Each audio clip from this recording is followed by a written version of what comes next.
में महाविद्य क्षेत्र में विराजमान सीमंधर आदि परमात्मा के चरणों में अनंत अनंत भाव वंदन। पावन गुरुदेवों का स्मरण करते हुए पूज्य गुरु भगवंतों एवं गुरनी मैया के पावन पवित्र चरणार बिंदों में हृदय की अनंत अनंत आस्था के साथ मेरा वंदन नमन। सभी बड़े प्रेम से बोलेंगे। दुर्लभ लाधा मनुष्य जमारो अनारज देश मन झारे नहीं आर्य देश उत्तम कुल जन्म्या कोई मध्यम कुल अवतार नहीं लंबी आयु पूरन इंद्रिय देहि में रोग विकार नहीं इम जानो जिन धर्म आराधो अवसर बारम बार नहीं इम जानो जिन धर्म आराधो अवसर बारम बार नहीं। अनंत ज्ञान के महासागर अखंड शांति का स्रोत प्रवाहित करने वाले वीतराग परमात्मा की अमृतमयी वाणी गुरुजनों के माध्यम से आप लगातार श्रवण करते आ रहे हैं, जिसमें हमारी चर्चाएं चल रही हैं शुभ और अशुभ भावनाएं, लेश्याएं जो हर पल हर क्षण परिवर्तित होती रहती हैं। भगवान महावीर ने कहा, एक मांडले पर बैठे हुए 5 संत, मांडला कहते हैं जहां गोचरी करी जाती है, उस मांडले पर 5 संत बैठे हुए हैं। उन 5 संतों की एक समाचारी है, एक संघ है, एक आचार्य है, एक गुरु है। और अगर देखें तो बाहर से व्यवहार भी एक सा है, जो बाहर से उनका आचरण दिखाई देता है वो आचरण भी एक सा है। लेकिन महावीर कहती हैं, बाहर के आचरण को देखकर आप ये गैस नहीं लगा सकते, आप ये नहीं कह सकते कि ये संत देवलोक में जाएगा या मनुष्य लोक में जाएगा या त्रियंच में जाएगा या नरक में जाएगा, क्योंकि बाहर से जो आचरण नजर आ रहा है उस आचरण के अलावा उन संतों के मन में क्या चल रहा है, क्योंकि भावनाएं सबसे प्रधान है। एक मांडले पर बैठे हुए 5 संत, जिनका बाहर की क्रिया, बाहर की संप्रदाय, बाहर का व्यवहार एक सा है, लेकिन भीतर में जिनका व्यवहार अलग है, भावनाएं अलग है, चिंतन और मनन अलग है। महावीर कहते हैं, उन 5 संतों में से एक नरक में भी जा सकता है, एक स्वर्ग में भी जा सकता है, एक त्रियंच गति में भी जा सकता है, एक मनुष्य गति में भी आ सकता है और एक मोक्ष में भी जा सकता है। केवल भावनाओं के आधार पर, केवल भावनाओं के आधार समझ सकता है। प्रभु महावीर ने कहा, इसलिए जीवन में बाहर की क्रिया महत्वपूर्ण है, पर उस क्रिया से भी ज्यादा महत्वपूर्ण हमारा अंदर का भाव है, हमारी अंदर की विचारधारा है, हमारी अंदर की समझ है, हमारा अंदर का विवेक है। बाहर से कई बार लग सकता है कि ये व्यक्ति धर्मात्मा नहीं है, या सामायिक नहीं करता, या मंदिर नहीं जाता, या स्थानक नहीं जाता, लेकिन उसके भीतर का भाव कैसा है, उस भाव पर उसका आगे का भव डिपेंड करता है, उसकी आगे की गति निर्भर करती है, उसकी आगे की योनि निर्भर करती है। इसलिए जीवन के अंदर हर पल, हर क्षण हमें इतना अप्रमत्त रहना चाहिए, इतना जागरूक रहना चाहिए, इतना चिंतन में अपना समय लगाना चाहिए कि इस दिल में, इस मन में किसी के प्रति कोई बुरा भाव ना आए, किसी के प्रति कोई बुरा ख्याल ना आए। लाखों का दान नहीं कर सकते तो मत कीजिए, किसी गरीब को वस्त्र नहीं दे सकते तो मत दीजिए, किसी को खाना नहीं खिला सकते तो मत खिलाइए, लेकिन कम से कम भावनाएं तो पवित्र रखिए, विचारधारा तो पवित्र रखिए, अपना चिंतन तो पवित्र रखिए। और भावनाओं की इस चर्चा में निर्जरा भावना आपके सामने चल रही है, जिसमें हम चिंतन कर रहे हैं परवल पंच इंद्रिय विजय धार निर्जरा सार, कि जीवन के अंदर अगर निर्जरा की तरफ बढ़ना है, आत्म गुणों को बढ़ाना है, आठों कर्मों की निर्जरा करनी है, तो हमें छोटे छोटे नियम जीवन में ग्रहण करने चाहिए और छोटे नियमों के साथ बड़े नियमों की तरफ बढ़ना चाहिए, जिसमें 5 इंद्रियों का विवेक बताया गया है। श्रुत इंद्रिय आपने सुना, कानों पर हमारा कंट्रोल हो, हमारा संयम हो, जो शब्द हमारी आत्मा के लिए लाभकारी है, मंगलकारी है, जिन वाणी के शब्द हैं, प्रभु का गुण कीर्तन है, उन शब्दों को जहां भी सुनने का अवसर मिले हम सुनने का मौका ना गवाएं। और दूसरी इंद्रिय है चक्षु इंद्रिय। शास्त्रकार कहती हैं आंखें बहुत बड़ी पुण्यवानी है, और बड़ी पुण्यवानी से ये आंखें हमें प्राप्त हुई हैं। ये आंखें हमारी अगर रक्षक हैं तो हमारी भक्षक भी हैं, हमारी मित्र हैं तो हमारी शत्रु भी हैं। इन आँखों के द्वारा हमारे जीवन में विवेक पैदा होता है, यत्ना पैदा होती है। आँखों के बिना हम संयम का पालन नहीं कर सकते, किसी भी जीव जंतु को बचा नहीं सकते। इसलिए द्रव्य रूप से भी और भाव रूप से भी हमें अपनी आँखों की सुरक्षा रखनी चाहिए, अपनी आँखों पर संयम रखना चाहिए, अपनी आँखों पर कंट्रोल रखना चाहिए। और प्रभु कहती हैं जैसा भोजन किया जाता है उस भोजन का प्रभाव जीवन पर तो पड़ता ही है, जीवन के साथ साथ इन आँखों पर भी भोजन का प्रभाव पड़ता है।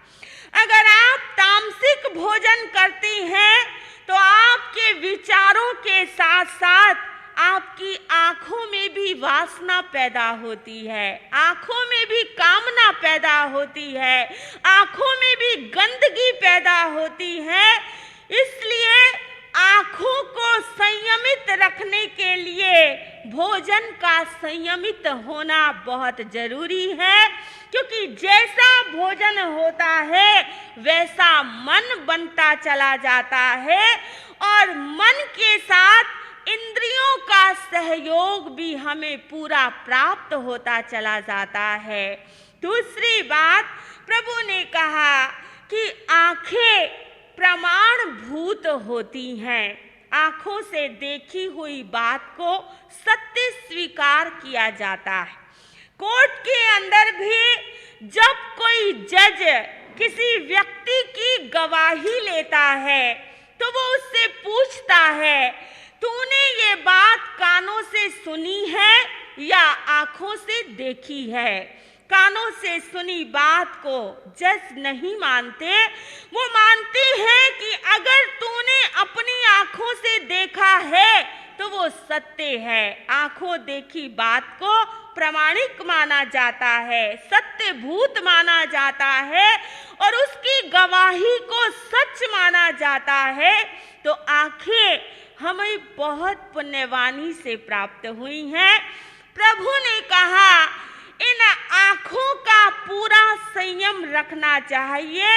इन आंखों के माध्यम से किसी भी प्रकार की गंदगी हमारे मन के भीतर नहीं पहुंचनी चाहिए, क्योंकि अगर आंखों के माध्यम से कोई गंदगी मन में जा रही है तो मन धर्म में नहीं लगेगा, मन संयम में नहीं लगेगा, मन शुभ विचारों में नहीं लगेगा।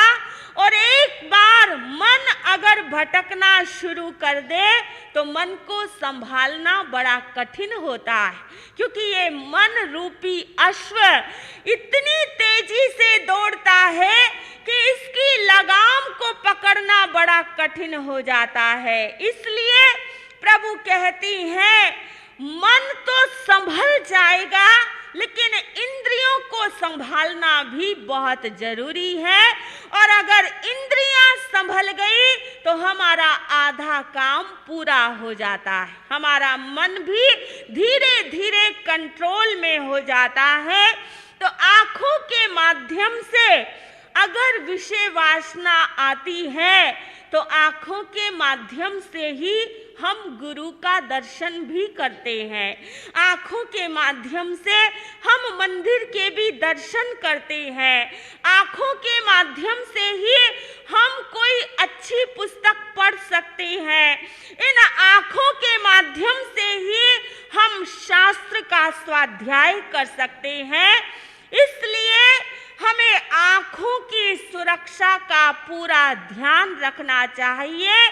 मेघ कुमार ने जिस समय उनके मन में ये भाव आया कि संयम की पहली रात्रि ही इतनी कठिन है तो आने वाला समय कैसा होगा, और मन में एक ख्याल आ गया कि सुबह उठकर परमात्मा का ये बाना परमात्मा को सौंपकर मैं पुनः अपने महलों में चला जाऊंगा, पुनः अपने माता पिता के पास चला जाऊंगा, पुनः अपनी पत्नियों के पास चला जाऊंगा।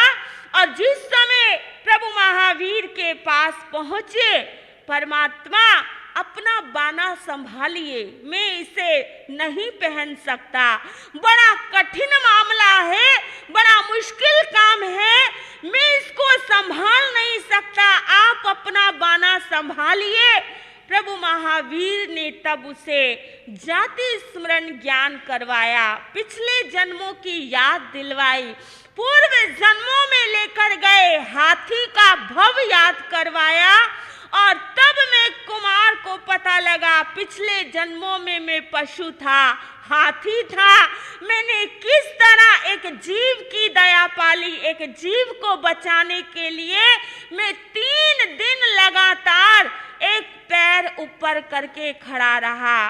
उस समय विवेक जागा, जाति स्मरण ज्ञान पैदा हुआ और उस समय में कुमार ने कहा, भगवान मेरा आज से सर्वस्व आपके चरणों में समर्पित है, केवल मात्र मैं अपनी आंखों पर सावधानी रखूंगा, इन आंखों का विवेक रखूंगा, इन आंखों की सुरक्षा का ध्यान रखूंगा।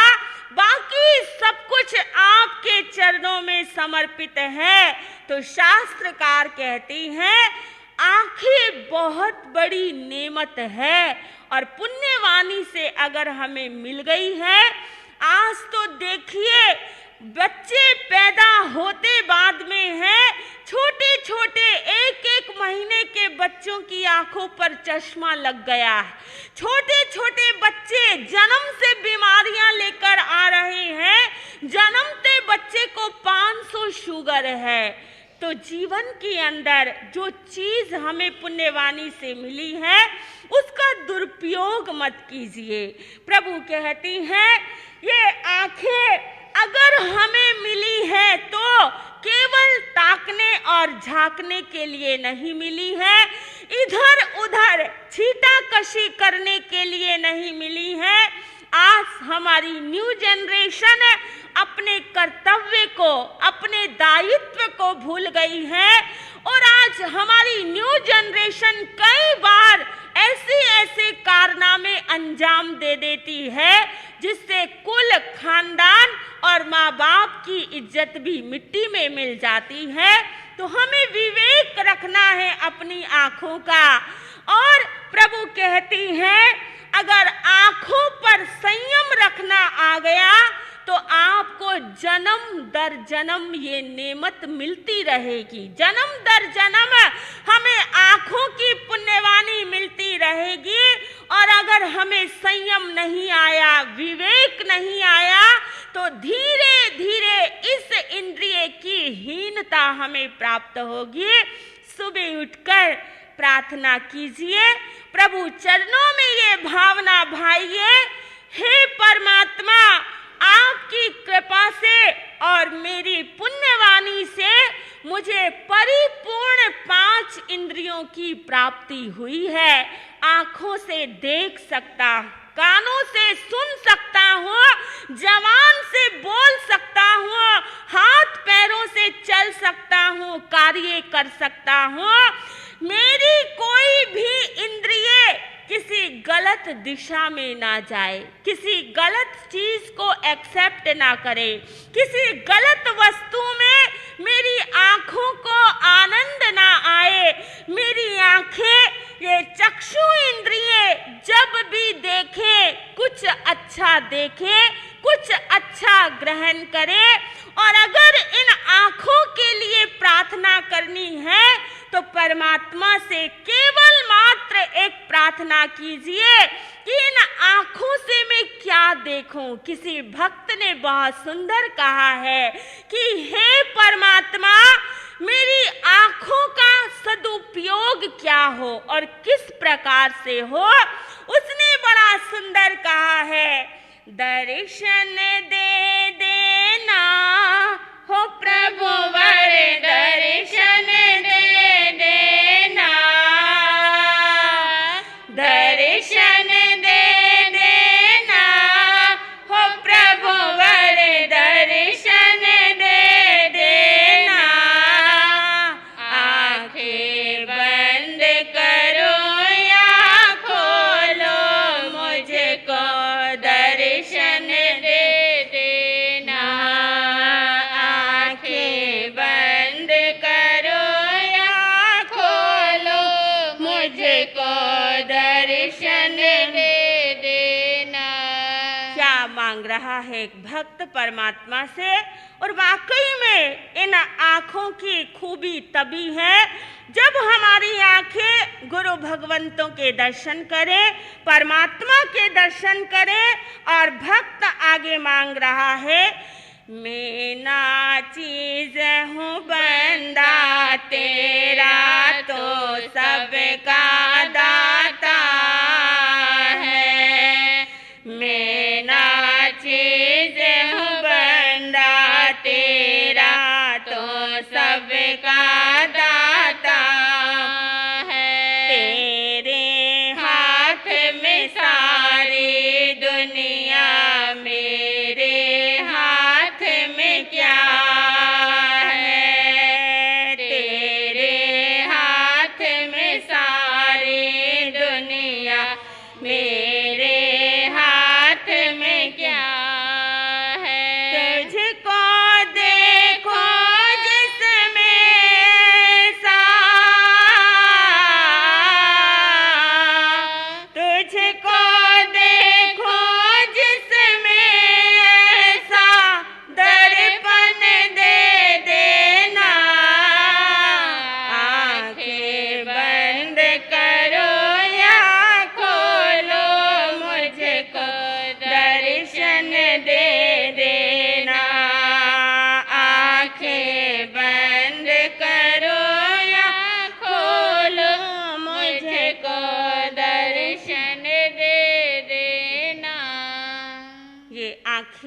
बहुत सुंदर दर्पण है। उस दर्पण के माध्यम से हम उस परमात्मा और गुरु के दर्शन कर सकते हैं। इन आँखों के माध्यम से अगर गुरु का दर्शन हो रहा है, परमात्मा का दर्शन हो रहा है, शास्त्रों का स्वाध्याय हो रहा है, तो आँखों की पुण्यवाणी बढ़ती चली जाती है। भक्त और भी चाहता है कि न आँखों के माध्यम से मुझे क्या मिले, ते मेरे अंदर तेरी लहरे रिश्ता है सदियों का, मेरे अंदर तेरी लहरे रिश्ता है सदियों का। जैसे एक नाता होता है सागर से नदियों का, जैसे एक नाता होता है सागर से नदियों का। करो साधना तेरी केवल, करो साधना तेरी केवल, साधन दे देना। आंखें बंद करो या खोलो, मुझको दर्शन दे देना। आंखें बंद करो या खोलो, मुझको दर्शन दे देना। मेरी मांग बड़ी साधारण, दिल में आकर रहना। मेरी मांग बड़ी साधारण, दिल में आकर रहना। हर एक श्वास के पीछे अपनी झलक दिखाते रहना। हर एक श्वास के पीछे अपनी झलक दिखाते रहना। नाम तेरा ले आखिर तक वो, नाम तेरा ले आखिर तक वो, धड़कन दे देना। आंखें बंद करो या खोलो, मुझको दर्शन दे देना। आंखें बंद करो या खोलो, मुझको दर्शन दे देना। भक्त की प्रार्थना कि हे परमात्मा, अगर मेरी आँखों ने आपके दर्शन किए, आपकी वाणी को सुना, आपके नाम को जपन किया, आपका मैंने सिमरन किया, तो मेरा जीवन धन्य हो गया। और जीवन के साथ साथ मेरी जो इंद्रियां हैं वो भी धन्य हो गई हैं। क्योंकि जब गौतम स्वामी ने भगवान महावीर से प्रश्न किया था कि हे परमात्मा, पंचम काल में भरत क्षेत्र में जब कोई तीर्थंकर नहीं होंगे, केवली भगवंत नहीं होंगे, तब वहाँ के लोगों को परमात्मा के दर्शन कैसे होंगे। और प्रभु ने कहा था, हे गौतम, उस समय में जो संयमी साधक साधिका होंगे वो किसी परमात्मा से कम नहीं होंगे, और उनके दर्शन करने मात्र से व्यक्ति के नयन पवित्र हो जाएंगे, व्यक्ति का मन पवित्र हो जाएगा, दिनवाणी को श्रवण करने से कान पवित्र हो जाएंगे।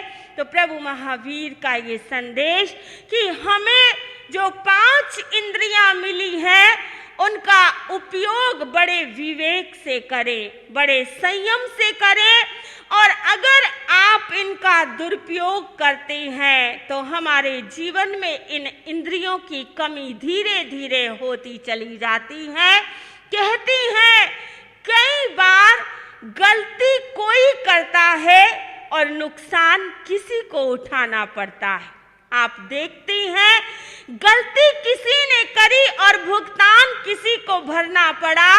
ऐसे ही एक बार कोई व्यक्ति जा रहा था, चलते चलते रास्ते में आम का बगीचा आया और आम के बगीचे को जब उसकी आंखों ने देखा, क्योंकि देखने का जितना भी डिपार्टमेंट है वो आंख के पास है, आंखों का विषय जो है वो दृश्य को पकड़ना है। और जैन आगमों के अनुसार चक्षु इंद्रिय के 5 विषय हैं, काला, नीला, लाल, पीला और सफेद। हमारे जैन दर्शन के अनुसार 5 रंग हैं और इन 5 रंगों में आप अन्य रंग मिला के हजारों रंग बना सकते हैं। वैज्ञानिक मानते हैं कि सूर्य की किरणों से 7 रंग होती हैं, लेकिन जैन दर्शन 5 रंगों को मानता है। उन 5 रंगों से 50,000 से भी ज्यादा रंग बन सकते हैं। तो आंखों का विषय है, आंखों का सब्जेक्ट है रंगों को एक्सेप्ट करना, रंगों को पकड़ना, दृश्यों को पकड़ना।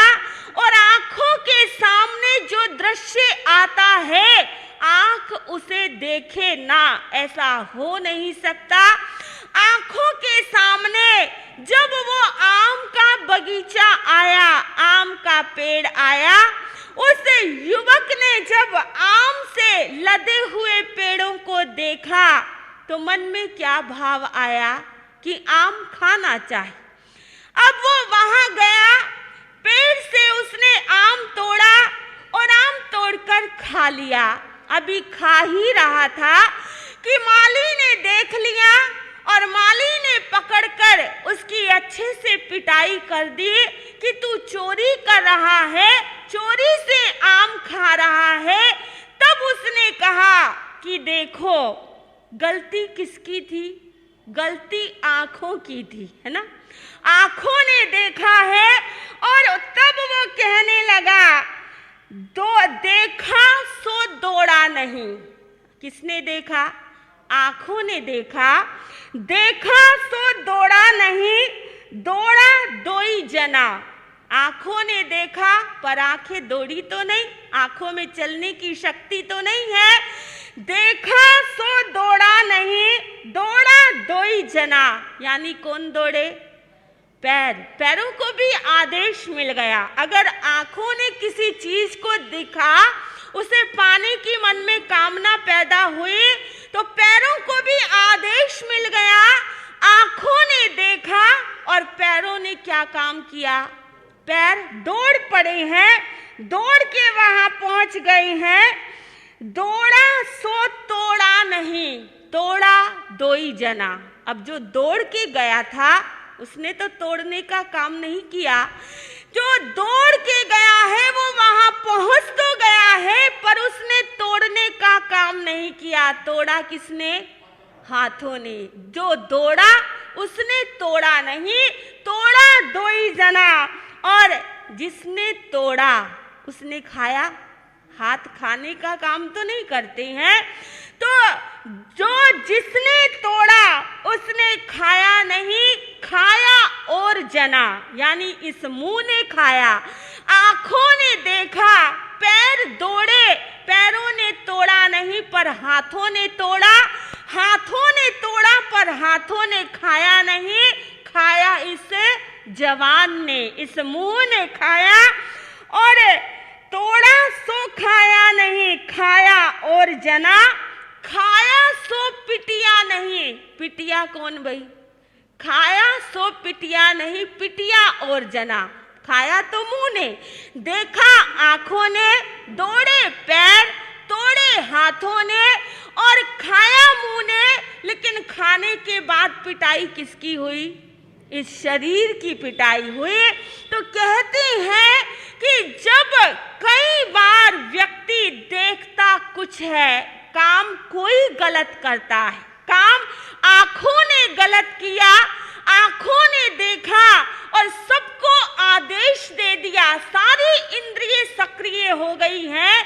कहती हैं एक इंद्रिय जब किसी काम की तरफ दौड़ती है तो बाकी उसका साथ देने के लिए भागना शुरू कर देती हैं, वो भी उसके साथ साथ दौड़ पड़ती हैं। तो एक जना गलती करता है और उस गलती का भुगतान कई जनों को भुगतना पड़ता है, कई लोग उस गलती को सहन करते हैं, उस गलती का परिणाम भोगते हैं।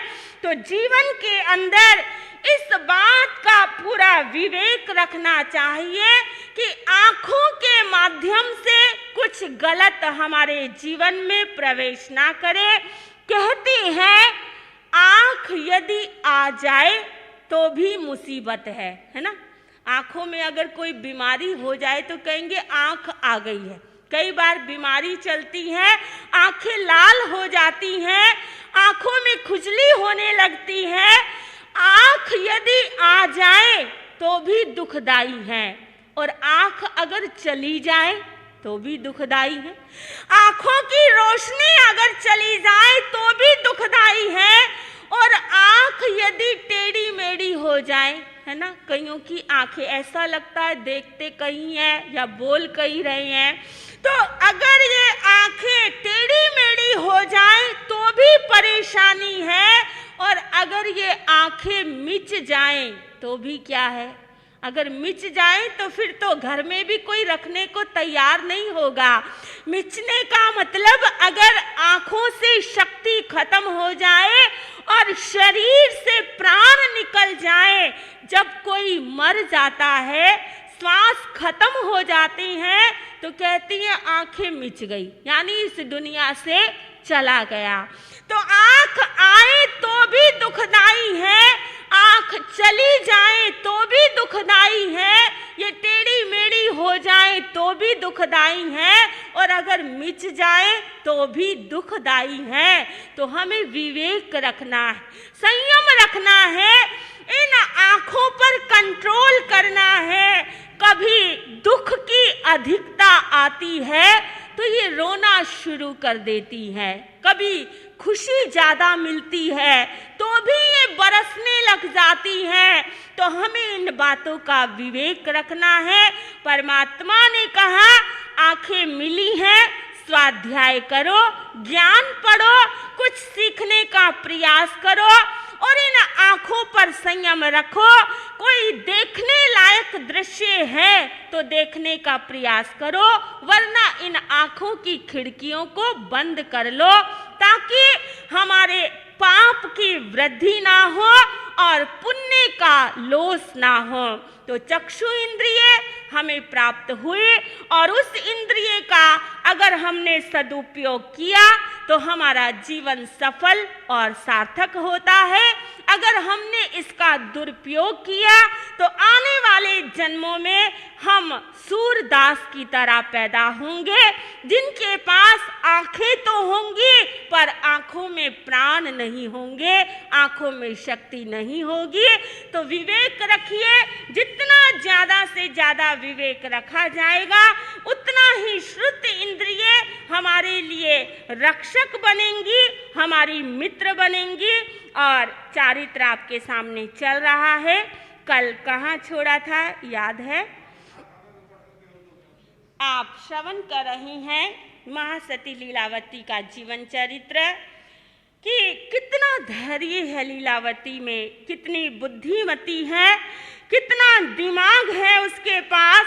उसने अपनी योजना के मुताबिक सारा कार्य किया है और उसकी योजना सफल भी हो रही है। उसने खाना बनाया और बेहोशी की दवा उसमें मिला दी है। दवा मिलाने के बाद सुनार को उसने उस रुगा ठग को बेहोश कर दिया है और बेहोश करने के बाद उसका जो प्लान था, एक पीले रंग की जो कलर की शीशी है वो लेकर आई और उसके सारे शरीर पर वो कलर उसने पीले रंग का कर दिया है। बिल्कुल चमक रहा है, ऐसा लग रहा है जैसे कोई सोने का व्यक्ति वहां पर पड़ा हो। बेहोश है, हिलडुल तो रहा नहीं है, ऐसा लग रहा है जैसे कोई मूर्ति पड़ी हुई है। और सारा काम करने के बाद, पेंट सूखने के बाद उसने एक बड़ी सारी चादर ली और उसमें उसको अच्छे से रस्सियों के साथ बांध के उस चादर के अंदर बांध दिया है। अब उसने दासी को पता नहीं लगने दिया कि मैंने इसके साथ ऐसा किया है। जब उसने पोटली बना दी, गठड़ी बना दी, उसके बाद अपनी दासी को बुलाया और कहने लगी, देखो इस गठड़ी में घर का कूड़ा कचरा मैंने इकट्ठा किया हुआ है, जरा इस पोटली को नीचे रखवा दो ताकि कोई कूड़े वाला आए तो मैं इसको उठवा दूं। दासी को क्या पता इसने क्या किया है। दोनों ने मिलकर वो पोटली बाहर रख दी है और उसके बाद लीलावती ने दासी को भी अपने घर भेज दिया कि अब तुम जाओ, अब कोई काम नहीं है। शुद्ध शीलवान के